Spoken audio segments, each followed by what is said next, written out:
Good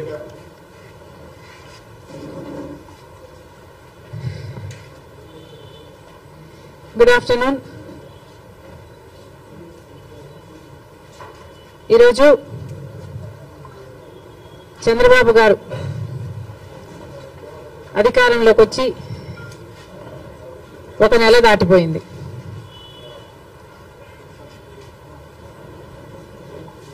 Chandrababu గారు కూటమి కలిపి చేసిన వాగ్దానాలు ఎన్నో ఉన్నాయి. అందులో భాగంగా సూపర్ సిక్స్ లో భాగంగా చంద్రబాబు గారు చేసిన వాగ్దానం మహిళలకు ఆర్టీసీ బస్సులలో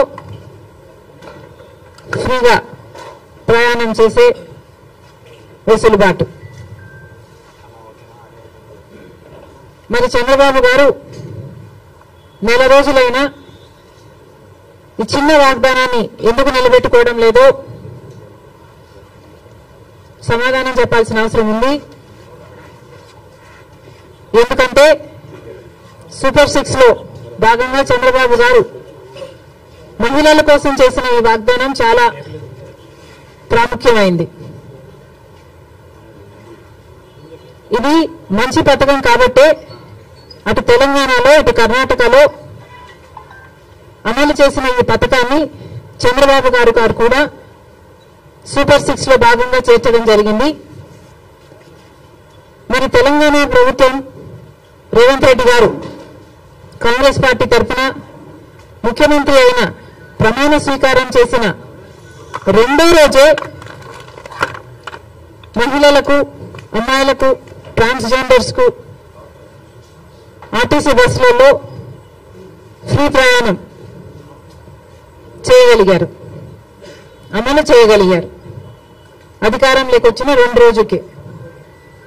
కర్ణాటకలో కాంగ్రెస్ పార్టీ అధికారంలోకి వచ్చిన 3 వారాలకే ఆర్టీసీలో మహిళలకు ఫ్రీగా ప్రయాణం చేసే వెసులుబాటు కలిగించగలిగారు.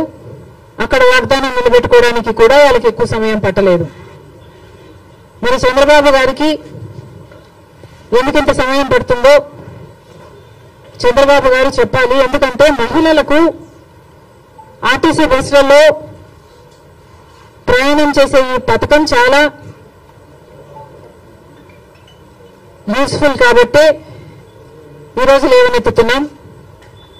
మహిళలు అన్న వాళ్ళు మన జనాభాలో సగం, హాఫ్ ద పాపులేషన్ కి డైరెక్ట్ గా వర్తించే పథకం ఈ పథకం. మహిళలకి రక్షణ కల్పించే పథకం కూడా. ఎందుకంటే మహిళలు ఒక చోటు నుంచి ఇంకో చోటుకి వెళ్ళాలి అంటే ఆర్టీసీ బస్సులో అయితే సేఫే కాకుండా ఈ పథకం ద్వారా ఫ్రీగా అయితే మహిళలు ఎక్కువ ఆర్టీసీ బస్సులలోనే ప్రయాణం చేసే అవకాశము వీలు ఉంటుంది. కాబట్టి వాళ్ళ పాపులేషన్ ఆర్టీసీ బస్సులో ఎక్కువ అయితే, సే ఫర్ ఎగ్జాంపుల్ ముందు భాగంలో మొత్తం మహిళలకు రిజర్వ్ చేసిన రిజర్వేషన్ ఉంది కాబట్టి మహిళలు ఎక్కువ భాగం అయితే, మోస్ట్ ఆఫ్ ద బస్ మహిళలు అయితే వాళ్ళకు సెక్యూరిటీగా కూడా ఉంటుంది. కాబట్టి మహిళలకు పనికొచ్చే పథకం ఈ పథకం. మరి ఈ చిన్న పథకాన్ని అమలు చేయడానికి చంద్రబాబు గారికి ఇంత సమయం ఎందుకు పడుతుందో, దీంట్లో విధి విధానాలు ఏముంటాయో, పరిశీలించాల్సింది ఏముంటుందో మాకైతే అర్థం కావటం లేదు. ఎందుకంటే విధి విధానాలు దీంట్లో పరిశీలించి చేయాల్సింది ఏముంటుంది? మహిళలు అన్నాక మహిళలందరికీ వర్తిస్తుంది, ఆడపిల్లలందరికీ వర్తిస్తుంది.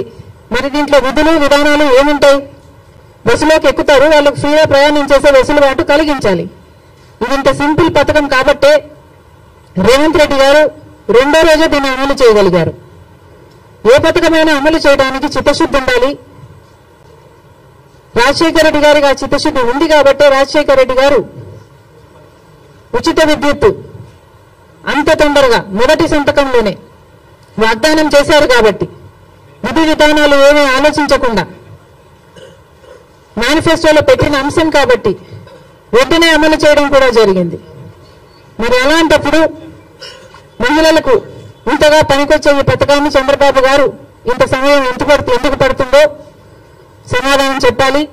ఇవే కాకుండా చంద్రబాబు గారి సూపర్ 6లో మిగతా పథకాలకు కూడా చంద్రబాబు గారు వెంటనే అమలు చేయాలని డిమాండ్ చేస్తున్నాం. ఈరోజు కొత్తగా నిన్న చంద్రబాబు గారు ఇచ్చిన జీవో ప్రకారము అమ్మకి వందనం